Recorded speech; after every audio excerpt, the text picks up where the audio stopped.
Center. It's great to see everybody today in this wonderful room. They have it set up so marvelously for us, and we've got a fantastic program today. I want to open up by introducing myself. I'm Jason Piasecki, and I want to thank Jane Klingman Scott for subbing in for me last week. Thank you, so I could enjoy my final spring break. We're going to start the meeting with the Pledge of Allegiance. We have a great program on tap today with the Muskegon Rescue Mission. We're also going to have an induction, no student guests, and a reflection from Meredith Smiley. So let's start with the Pledge of Allegiance. I pledge allegiance to the flag of the United States of America and to the republic for which it stands, one nation, under God, indivisible, for liberty and justice for all. You may be seated. Meredith?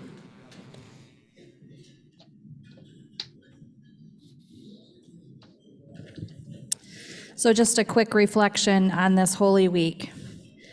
Lord, as Rotarians, make us instruments of your peace. Where there is hatred, let us sow love. Where there is injury, pardon. Where there is doubt, faith. Where there is despair, hope. Where there is darkness, let us be your light. And where there is sadness, let us find joy. As Rotarians, may all of our actions lead us to have peace of mind, so that we may spread peace in our world. May our own friendliness help spread happiness to all we meet. May our health be such that we can help others who are less blessed. May our business life flourish so that we may spread its benefits to those less fortunate. Lord, as Rotarians, help us always to be patient and kind. Help us not to be boastful, envious, or proud. Protect us from being rude, self-seeking, or easily angered. Teach us not to keep records of wrongs or to delight in evil, but show us the benefits in dealing in the truth. Inspire us to spread peace, hope, and perseverance in helping mankind in our community and across the world. Give us time for patience, time for understanding, and a time to remember. Give us thoughtful deeds to do, time to believe in our fellow man, and time to perceive the value of being a Rotarian. When we go into our city and into our streets, let us give the Rotary message to the people that we meet.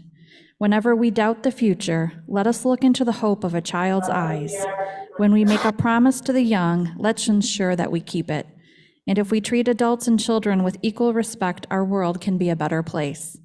For the spirit of service that brought us into Rotary, for the grace of God who gives to us this day and each day, for the fellowship that draws us together today and always, for the blessing of the food and drink prepared for us, for these and all his mercies, God's holy name be praised. Amen. Thank you, Meredith. Enjoy lunch, and we'll be back with our visiting Rotarians and guests in a few minutes. We get through with everything, so we are on to visiting Rotarians and guests. So Melissa Buffner, Dave Alexander, Melissa Moore, Roger Morgenstern, Lynn Tunnage, if you guys could come up here with your guests and introduce them to the club, and if anyone else has a guest that was not on that list, come on up. Rotarian, you need to do the speaking, and your guests just need to stand up here and look good for the club, so no pressure for the visitors. Yeah. Where's my guest? Get up here, Douglas. Oh, good. Susan, you're here because I'm usually the guy taking. It's better when you have the guests. Yeah, I know. You got to come over here, or else Vogus will get mad at you. Right. Where's Diane? There's Diane. No, she's going to be with Dave. Hi, I'm Roger Morgenstern. Today, I'm introducing a former Rotarian, and as he likes to say, Roger Morgenstern's younger and better-looking brother, Doug Morgenstern from Traverse City.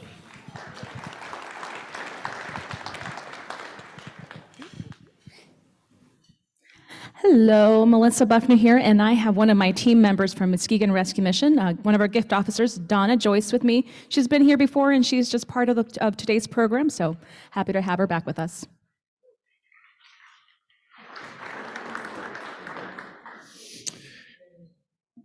Come on, one on each side. Okay. There you go. Dave Alexander. I am here with these two fine women who are joining us for our induction. You'll figure that out later. but they were both Michelle Morgenstern's better friends, and they're here to support our inductee. And this is Diane Jordan, and she does hospitality out at Mercy Health, and my better half, my wife and best friend, Peg Alexander.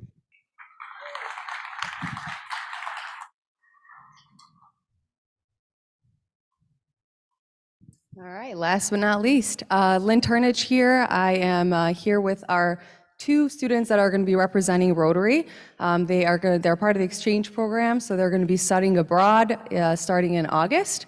I just wanted you guys to get a chance to get to know them a little bit. They're going to introduce themselves, and I'll let them take it away. Hi, I'm Chloe. I go to Reese Pfeffer High School, and I'm going to be a foreign exchange student through Rotary in Chile next year.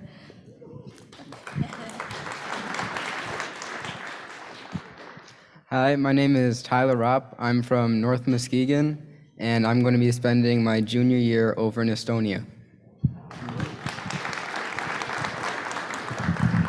I will keep them around a little bit if anyone wants to say hi after the meeting. I know that they've been looking forward to introducing themselves to everyone, so thank you so much. I think it's great to have our outbounds going again, and we'll have a few inbounds this year as well. So no student guests this week. So without any further ado, I'm going to turn it over to Chris Colley, and she is going to introduce our speaker today. Should have given you a little more heads up. Grand entrance.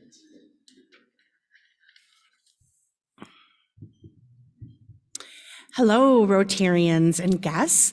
We are very pleased to welcome the Muskegon Rescue Mission today as our guest speaker in our program. There are not very many nonprofits who can say that they've been around for 100 years. So a huge kudos to the impact that they make each day in our community. It is my pleasure to introduce Dan Skoglund, who is a native of Muskegon and his roots run deep within the community. Dan and his wife of 32 years, Jeannie, have raised two daughters, Kimberly and Caitlin. He received degrees in business and psychology from Grace College. Dan's diverse working career includes 10 years of experience in the insurance industry, 10 years with the Muskegon Chronicle, and 12 years with the Muskegon Rescue Mission. As the Rescue Mission's executive director, Dan oversees all programs and community initiatives with a focus on strategic leadership and vision. As he leads the Rescue Mission into a new era of unique and innovative services, he is committed to bringing God's help, hope, and healing to individuals struggling with generational poverty. Established in 1907, the Muskegon Rescue Mission has always served the most desperate men, women, and children in West Michigan. Today, Dan is excited to share the vision for the future of the Muskegon Rescue Mission. Please welcome Dan.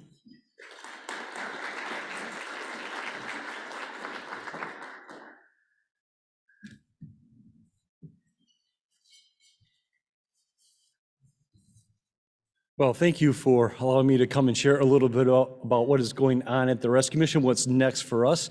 We are going to start with a video to give you a general overview of what we're going to talk about.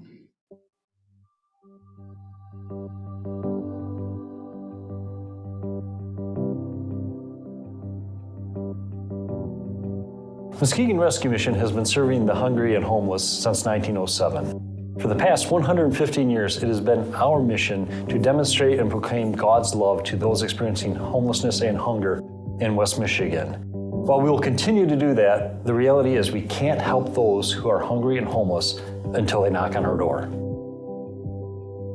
As we begin the next 100 years, our goal is to help families and individuals permanently transition out of homelessness and hunger and help them acquire the skills necessary to succeed.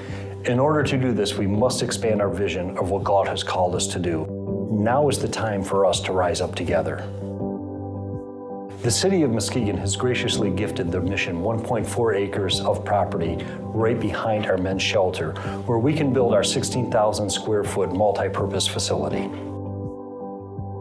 The building will include a high-quality preschool to ensure every child can reach their full potential, an affordable daycare to allow parents to retain employment and support their family. The new facility will serve as a warming and cooling center for our community, The expanded kitchen and dining area will allow us to provide nutritional and healthy cooking classes to the families we serve through our weekly food pantry and offer free lunches to anyone in our community that is in need. Part of MRM's success in breaking the cycle of homelessness in the lives of hundreds of men and women is due to active case management. For the very first time, MRM will offer one-on-one case management to those in our community who are on the verge of homelessness. This means everyone coming to our facility will be able to meet one-on-one with a case manager who will map out a custom success roadmap. Finally, to address the root cause of homelessness, Muskegon Rescue Mission refers guests and visitors to other local agencies for health, educational, social, and job skills services. In the new facility, MRM will bring these services to one location, offering immediate access to support. People will be able to connect directly with over 20 partnering agencies, including the following: U.S. Department of Veterans Affairs, Reed Muskegon, Michigan Department of Health and Human Services, Michigan Works, Mercy Health, Wedgwood Christian Counseling, and Michigan State University Extension.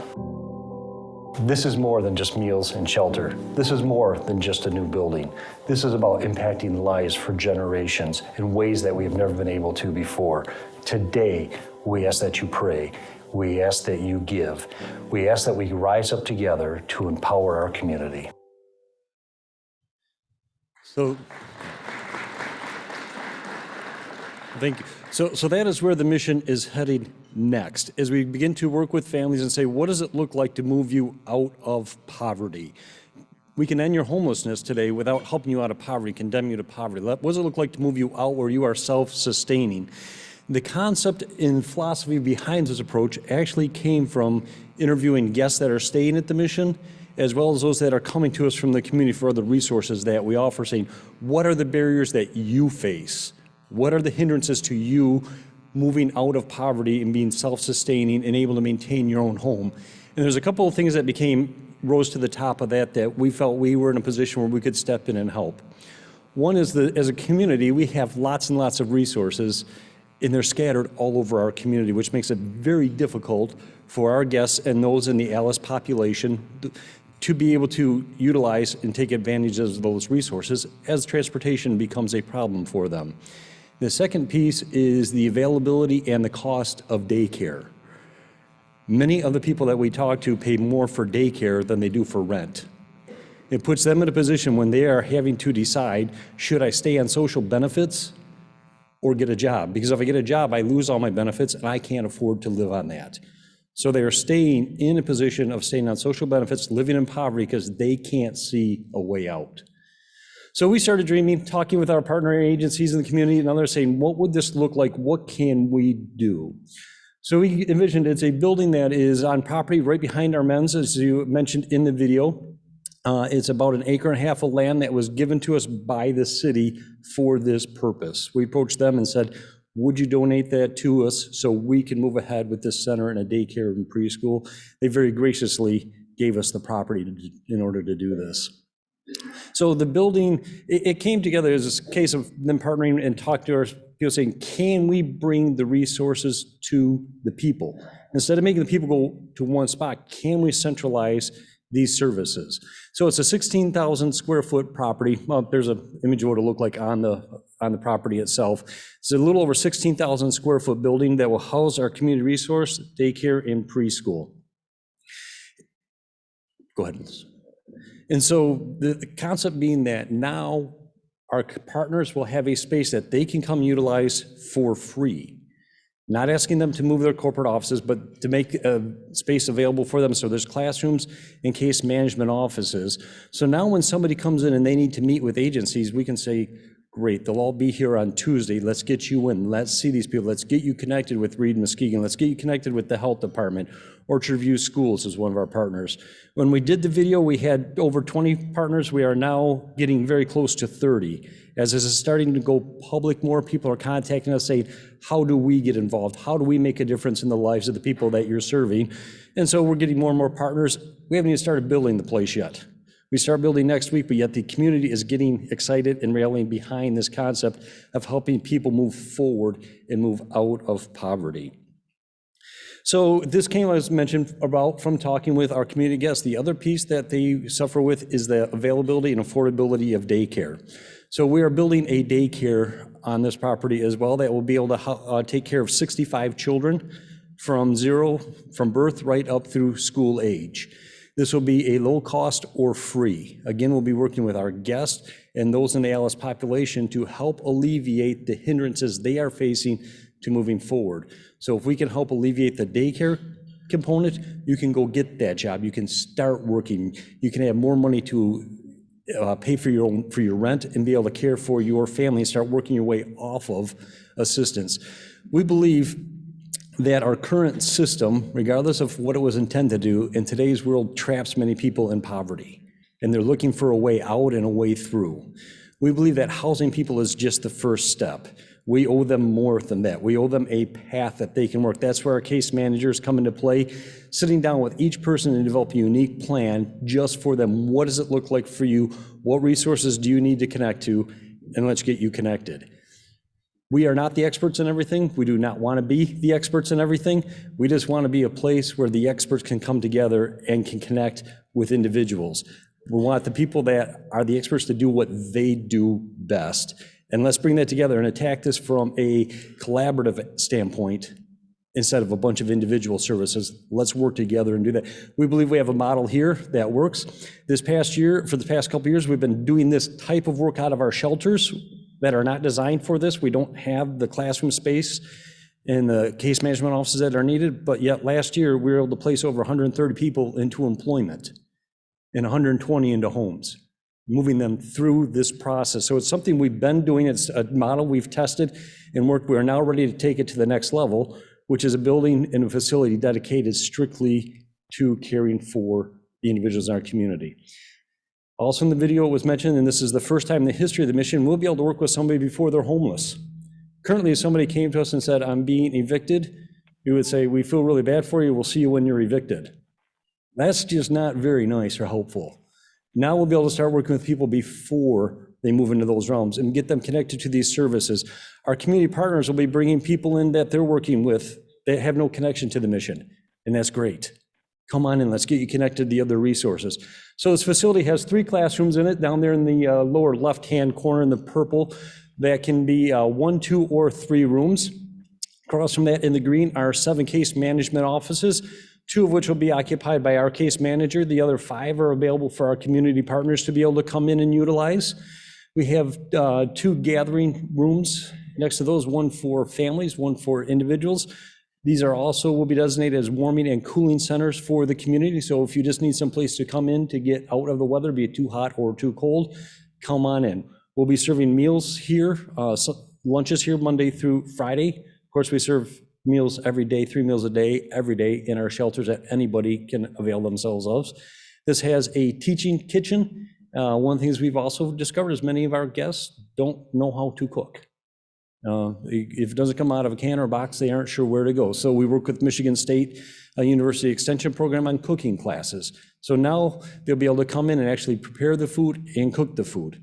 And then when they complete the program, they'll be able to take other product home that they've learned how to utilize to be able to cook for their families. The other half of the building in the reddish pinkish tone is the daycare side. So there are 4 classrooms there based on the age of the child, as well as a large motor skill room. It is one building that functions as 2. There are 2 entrances on either side. The Community Resource Center will enter off of Park Street. The daycare preschool enters off of 7th Street. So this is where we see the next step for us as a ministry. This is where we see the next step for this community as a way to better care for individuals in our community that are homeless or are hurting, to show them that they have worth and value, that they are loved, and they have a future. Let's start talking about that, and let's find the path, and let's get you moving down that road. So that is it in a nutshell. I'm happy to questions, comments.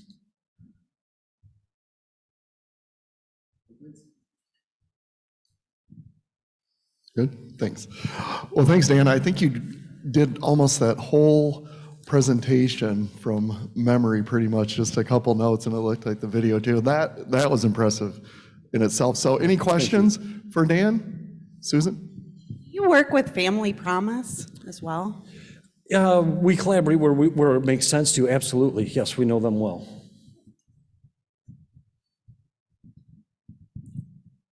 Will you have any mentoring for the children at your center eventually? Yeah, well, part of the daycare is also a preschool. So if you are in our daycare, congratulations, you will be part of our preschool. That comes out of my wife taught kindergarten for Muskegon Public for 30 years. And understanding where the kids were coming in, that will be part of it. That will also be available for the kids that are in the community center. So absolutely. Hi, looking at your floor plan, it looks like you have overnight lodging facility, rooms for individuals.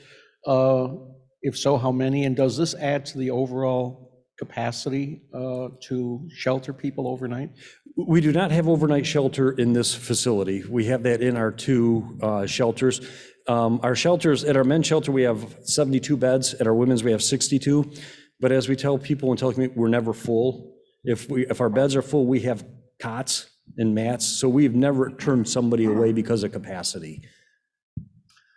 Dan, this is a vision for future generations. Congratulations on bringing this forward to the community. You are on what is becoming a campus, I think, with Catholic Social Services and the two new facilities they put there. Tell us how that is all going to work together. We have worked with Catholic Services. We started the conversation with them before they actually started building as to what the integrations would look like for them. So we have consolidated some services with Catholic Social Services, and we continue to work with them with in their program as that is evolving and changing on their end as well. And they're another one of those that we collaborate with where we can, and it makes sense. They do a lot of the foster care work, so we work with their families in that as available. All right, any other questions? Any questions from our Zoomers?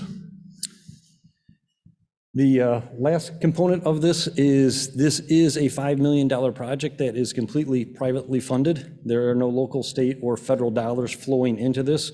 We started our fundraising last September, and to date, we've raised over $4 million. So the community's got behind this in a hurry. The plans are done. Construction begins sometime early in May with a targeted completion date of the end of the year, and we want to be open and serving people by the first of the year, because until we have it open, we can't help them. So we are anxious and ready to go. So we have a few mission staff here as well. We will certainly hang around afterwards and would love to answer any questions you have, talk to you more about it. So thank you very much. Yes, thank you.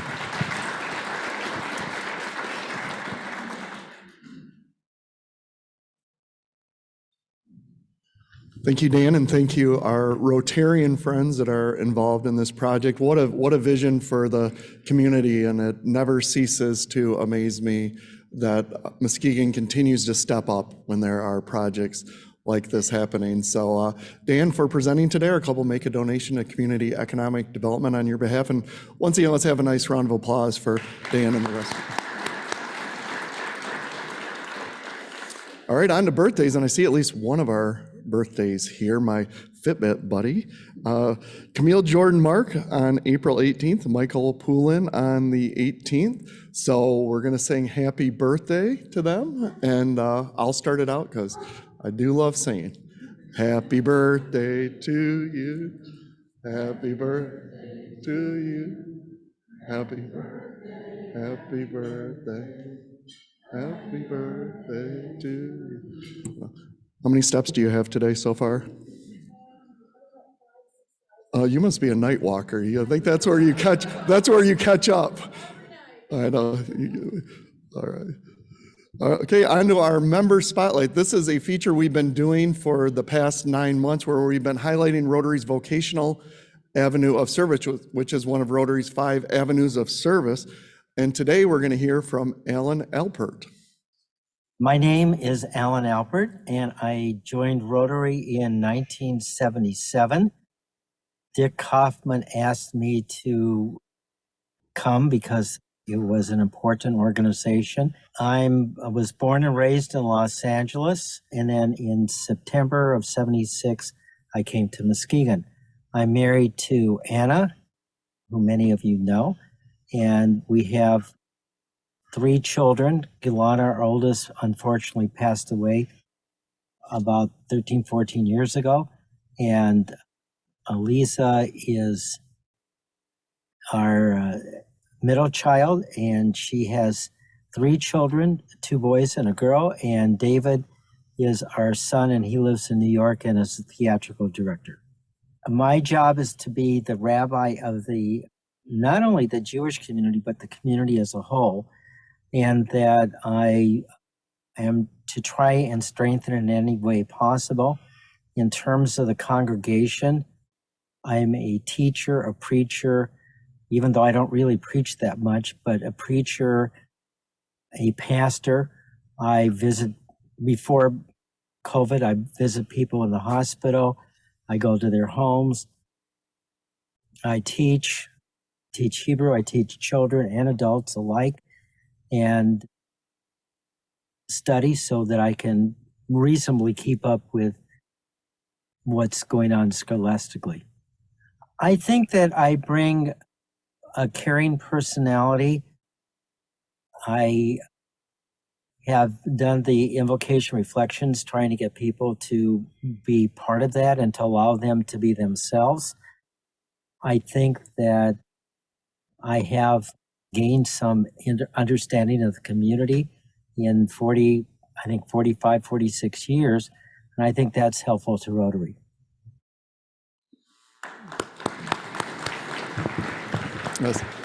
Yes, Alan is an invaluable part of the behind-the-scenes team, doing all the reflections, getting that organized. So really appreciate everything he does for the club. Okay, on to our induction. Could Emily Morgenstern and Dave Alexander come up?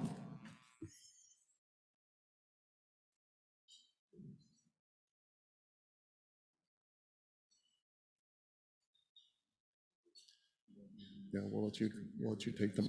You take the mic. Hey. Oh, you want? Thank you, Jason.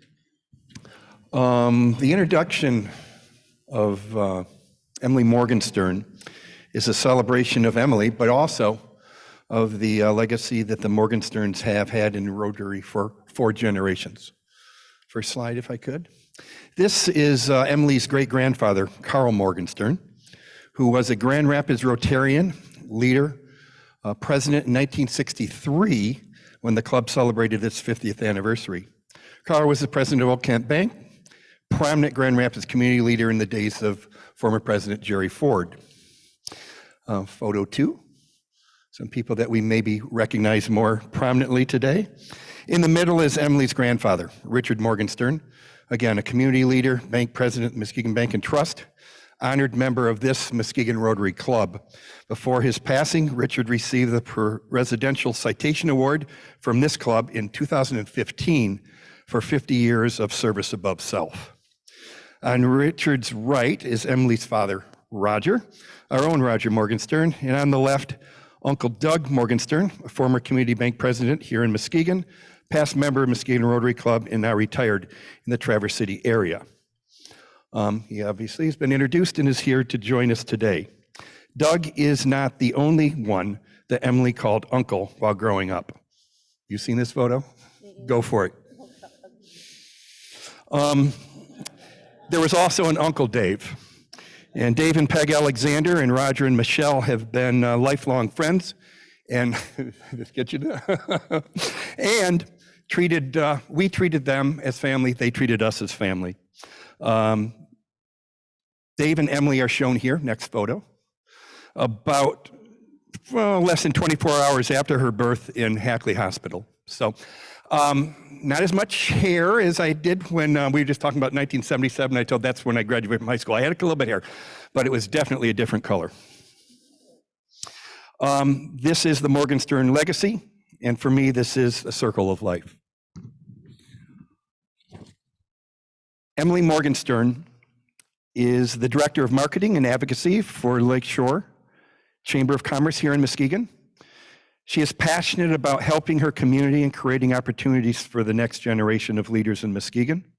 Emily is the current president of the JCI Greater Muskegon, part of the LEAD program, Leading Efforts Against Discrimination, Giving Circle at the Community Foundation for Muskegon County, and serves on the board of Mission for Area People. pretty good in your 20s.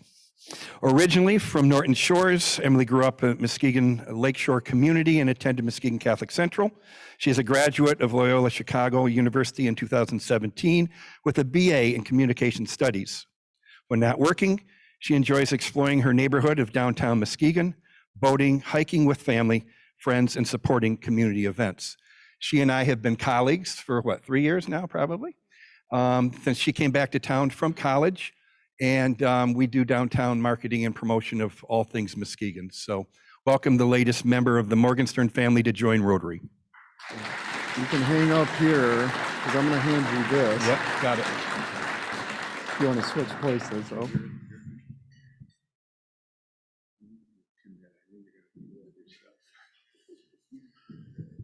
Welcome, Emily.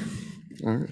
Fellow Rotarians and honored guests, the Rotary Club of Muskegon is privileged to induct a new member. We encourage you to learn about Rotary by actively participating in the club, including attending meetings, social events, and service projects. It is my pleasure to have your sponsor give you this pin by which fellow Rotarians and the community will recognize you as a member. We ask you to wear it proudly. I would also like to issue a challenge that you share the gift that has been given to you and invite another person of like qualities, character, and reputation and commitment to join our club in the next 3 months. The honor of becoming a Rotarian is only surpassed by sponsoring new members. Do you accept this challenge? Yes. She said yes. Thank you. Everyone, please rise and welcome the newest Rotarian in the world, Emily Morgenstern.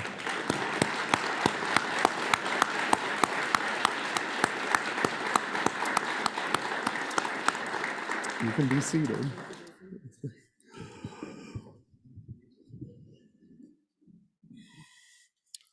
When Dave was giving me a heads up on all the extras he was bringing to the induction, we were talking about Emily, who I've had the privilege of working with, and the one thing we both agreed on is, Emily, you are definitely part of the next wave of leaders in Muskegon. You're already making your mark, and we're privileged to have you as a member of our club. So once again, Emily Morgenstern. All right, announcements. This is an old-fashioned announcement day because we got a lot of announcements happening. We got Tim Arter and Tim Lipan, if you can make your way up, the Tim and Tim Show, not to be confused with the Tim and Tom Show, which ran for many years in the past. Marika Dobry, we're gonna let you go first because you got a very important appointment. Mark Myers, Roger Morgenstern, John Slocum, if you could all make your way up here and share with the club. Hello, everybody. My name is Marika Dobry, for those of you who don't know, but if you don't know, you should know because you'll be hearing from me a lot over the next couple of weeks and months. Parties in the Park is June 3rd. But what are you gonna wear? Right? Like, isn't that the question? So I have worked with Trophy House to put together a Rotary apparel store.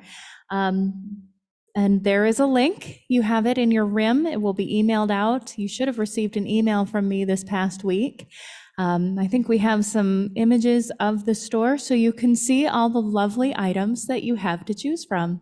We've got t-shirts and polos and pullovers, and this year we've got a hat. You're welcome, Jason. We've got some coffee mugs, all those things. There is a small fundraising component of this, but I just wanted everybody to have an option to purchase those items that they were most excited to wear. All have the Rotary logo. You have an option to have them delivered to your home directly, or I will pick them up and bring them to a Rotary Club meeting in May. Fair warning, you pay when you purchase. When you set your order. So if you don't pick it up, I'm giving it to someone else. So I'm not holding on to your stuff. So do get your orders in. The store will be open through April 30th to ensure that we have everything in time. In the meantime, mark your calendar for June 3rd. The Party in the Park sign-up sheet is going to be delivered to you electronically through Sign Up Genius. We're experts at it, so I want to see everybody's name signed up. So look for that as well. Thank you.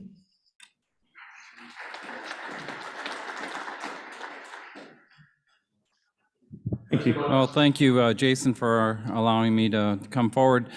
Next 2 weeks are going to be Pores for Polio event. In passing, I can't tell you the number of people who've come forward to me, both here and in the community, indicating that a member of their family or a close friend had contracted polio, and so it's still impacting people. I want to talk briefly about the PORS committee. It's just an outstanding group of people. You can't imagine the number of details that we've had to address. We're going to have 7 events at 7 locations in a 2-week period, and a lot of details for a first-year event. Committee members are Jason Piasecki, Jenny Sprague, Josh Silvis, Emma Peterson, Tim Lipan, Craig Wickander, and Blake Kramer. They've all worked very hard.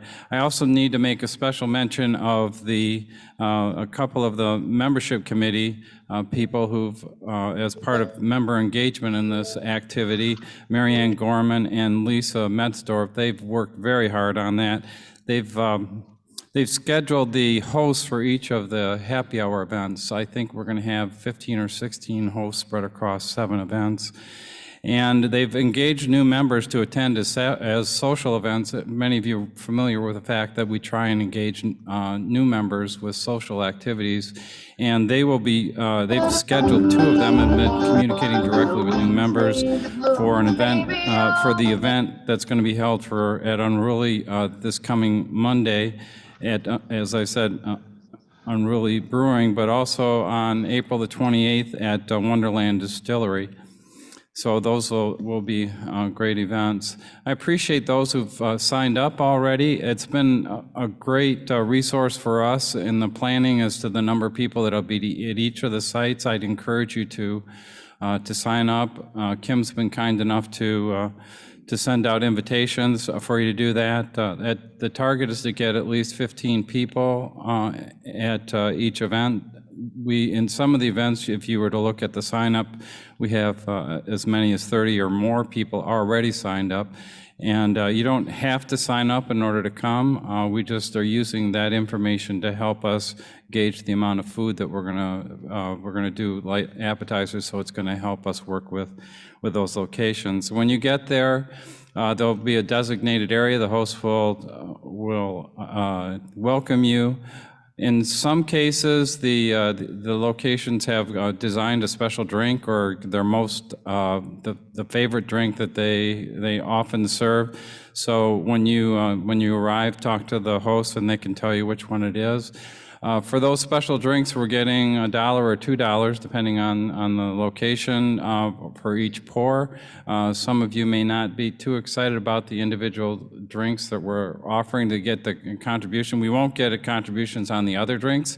But one thing that we're doing is we're putting a contribution box out. I've been asked a number of times how people can contribute, and this is one of the ways to do that, is to contribute. And just a reminder, any contributions that we receive, the Gates Foundation is matching $2 for every $1. So for example, if it's a $10 contribution, we'll get $20 matched by the Gates Foundation for a total contribution effect of $30. Same thing works for $100. At $100 becomes $300.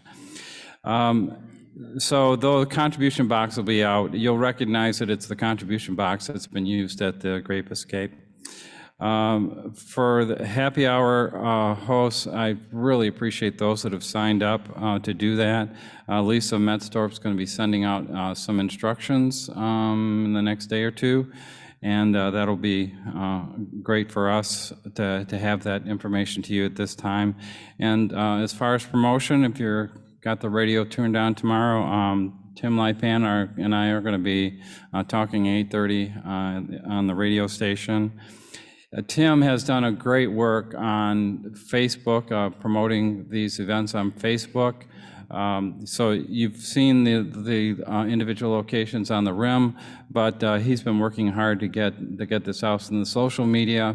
I am not a Facebook user. You know, I've spent a lot of hours in front of computers, and so I wanted to have him just quickly go through how you can access the Facebook pages. Thanks, Jim. All right, pull out your phones quickly.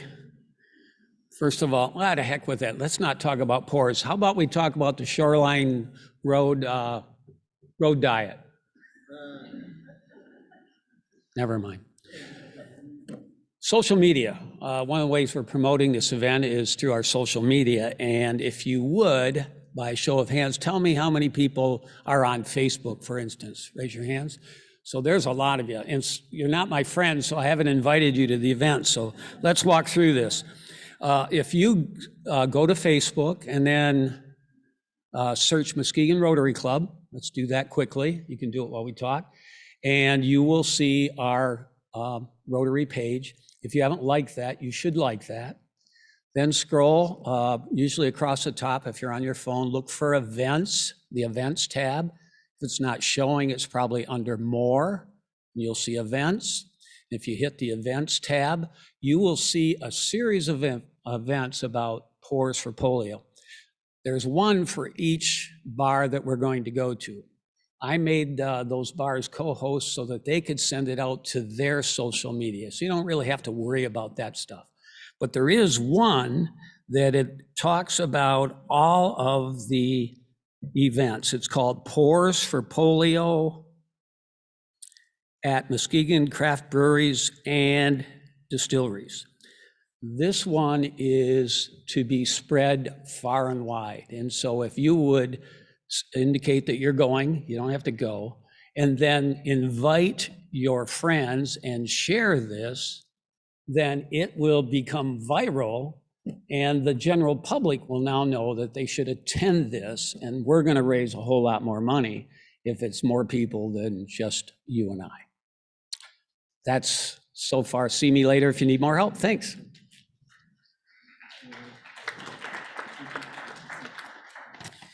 Well, good afternoon, Rotarians. Mark Myers here for World Community Service. Sadly, the Ukrainian war continues, but as Rotarians, we can make a difference. And 3 weeks ago, I asked folks to consider giving to the Rotary Disaster Response Fund. I think at that point, Rotary had about $1.2 million in donations. They now have $8.8 million in donations. So round of applause for that. And of that, they have made 43 disaster response grants totaling $1.2 million. So just a reminder, if you haven't given and you consider it, April 30 is the deadline for these funds to go towards Ukrainian refugees. What I failed to mention is that last time is that it counts towards every Rotarian every year. So whatever you donate, that will be counted for you and for our club for that purpose. So please consider giving. And with that, we've got some Interact news about the Ukrainian effort. Thank you. Good afternoon, everyone. It's been a while since I've been able to be here. My name is John Slocum. I am a teacher at North Muskegon High School. I am an Interact advisor at North Muskegon and a Rotarian, a fellow Rotarian. And I'm here today briefly to talk to you about business as it pertains to me representing the Interact committee here at Rotary. Speaking with John Noling a couple weeks ago and stirring up the pot of some energy, right, with John about what's going on with Interact, what's going on with Rotary, how can we partnership? And I told him a little bit about in class how I was speaking with students from 12 to 18 years old about what they've been seeing on the news in the Ukraine and how could we have a productive, healthy conversation to try to wrap their young minds around this. And what I quickly understood is they were experiencing a lot of the same feelings that I was. Frustration about seeing fellow men, women, and children with their lives devastated and asking this question, how can I help? How can I help? So very timely, the next week, John shows up and we have this conversation and he said, John, we're doing this through Rotary. Have you seen the emails? I said, yes, I have. And to summarize our conversation quickly, it went like this. John, what I'd like to do is start at North Muskegon. Our students are already doing about 5 or 6 other local and global projects, but sometimes just there's a need, let's fill it. Let's be flexible, let's fill it. There's a need in the Ukraine, let's do that. I said, I would like to call out a challenge to the rest of the Interact clubs in Muskegon County so that we could match the $1,500 that's already been raised by the Rotarians. Let's set a high bar and go for it. And he said, okay, let's go for it. After speaking to my students about this, one of them, his name is Trevor. He's in our class and he's been in Interact for about the last 6 years through middle school and high school. He said, Mr. Slocum, I spoke to the gentleman that I work for at Lee's Chicken in North Muskegon and he's going to donate $1,000. I said, that's awesome, Trevor, great job. So the next week he followed through, brought a check for $1,000. A couple days later, he said, Mr. Slocum, look at my phone. There's $200 more from a Lee's Chicken in Grand Haven. So Trevor has brought $1,200 to the table, and a great job, Trevor, great job. So we kept talking. Well, thank you. Good job by Trevor. John talked to Muskegon's Interact Club. They've donated $94.19. 2 Rotarians, at least one of them I know is in this room, generously donated $100 each, so we're less than $6 from matching Rotaries through Interact, and I can guarantee you that we'll cover that $5 and change. So one more student to mention, then I'll wrap this up. A young lady by the name of Grace Sheeler. She's a 7th grader, dynamite kid, so humble, always striving for excellence. Bumped into her mom at Wesco. We talked Interact, and she said, John, did I tell you about what Grace did? And to summarize that conversation, Grace went home and talked to her mom about Ukraine, made bracelets, sold them for $500, and found somebody to match them for $500. Since then, she's raised $900 more. It's going to the Ukraine through another organization that Grace had already spoke to with her mother, but that's another pretty cool thing that's happening through North Muskegon Middle School Interact. What we would like to do now that we have now about $3,000 coming through our Interact and Rotary is say we have till the 30th.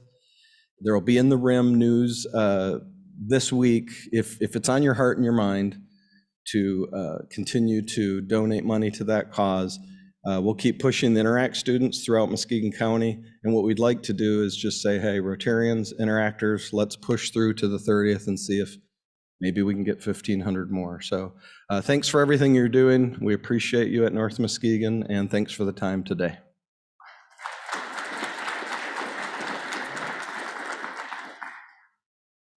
Well, good afternoon again. You're probably tired of seeing a bunch of Morgensterns up here. I'm actually up here so that my brother Doug and my friend Diane realize I just don't come for lunch. I actually do things. I am a member of the Seaway Run Committee, and the Seaway Run is one of our club's major fundraisers. Last year, the race contributed over $20,000 to support club programs. Can I get a show of hands? How many people are signed up for the Seaway Run? Oh, all right. Good. I'm glad to see Mr. Myers, who I'm on his city council. We have 2 hands there. Okay, and I'm signed up for a volunteer, and I asked my brother Doug, who was a marathoner at age 54, if he would go, and he says, well, I'm running a marathon the week before, so I really can't. I'm like, well, fine. But there's opportunities to sign up. In fact, on all your tables, except for mine, because I stole it, Marjorie has put sign up, so we need volunteers. Many years ago, when I worked for the Muskegon Chronicle, I remember handing out cups of water in Lakeside for when the Chronicle sponsored the Seaway Run way back in the day. So we need lots of volunteers to help out. We're always looking for more sponsors. I was shaking that money tree this morning, actually. But if you're interested in volunteering, please sign up. You can see any of us who are on the committee. Rob, who could not be here, is Rob Morgan is our chair, but he's somewhere between here and South America, yeah. Anyway, but we need volunteers. The race is June 25th, so it's coming up. We would really like 100 Rotarians to participate in the race, either by running, walking. I'll do the walk, and I ain't running, or volunteering. And like I said, there's signups on your table. So, and our committee is going to be meeting next Thursday at 10:45, and we'll have more updates. Thank you. Thank you. You can never have too many Morgensterns. All right, somehow, for the first time in my presidency, I think our announcements were longer than our program. So you're all welcome. You all want to speak. So, okay, I just have, while we're at it, as humble Rotarians, we don't often seek attention for ourselves, but I'm going to call attention to one of our Rotarians who has served this community for almost 8 years. Frank Peterson, could you just stand up? You got the raffle, so we're just going to keep going. Oh, yeah, sorry, not that anyone was counting. Frank just moved into a new job as VP of Operations with Wheelfish Group, and I just want to thank you, Frank, personally, and I know our club does as well, for everything you have done for the city of Muskegon and everything you will continue to do in the future. Okay, feedback cards are on your table. The Delta would love to know what you think, and I would just like to personally thank them for getting this room set up and looking great for our meeting today. It was wonderful to be at the convention center, and in 2 weeks, we will be at the Lake House for the duration of the summer, so May 5th, mark your calendar.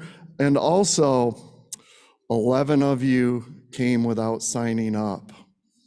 We need to know how many of you are going to be here. That way we can get the right amount of food. And I'll tell you what, usually if you just ask ahead of time, there's a couple spots. So Kim can fit you in. She's got some pulse. So remember to sign up. It's by end of business Monday. That way we can have a good idea of how many folks are coming.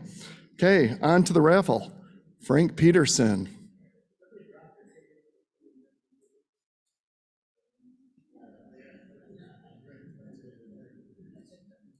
If they win, then, oh, thank you. All right, pull 'em. This is for $20. 175. Kathy Brubaker Clark. Wow. All right. Oh, I forgot the money. Hold on. Got the Frank tax.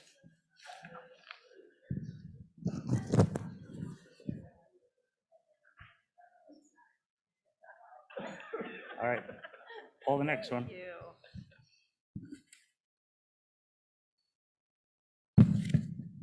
116. Jay.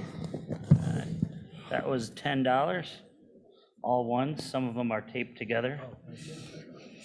I won't tell you who brought those.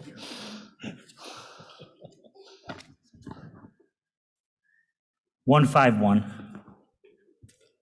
Oh, Nancy Crandall. All right.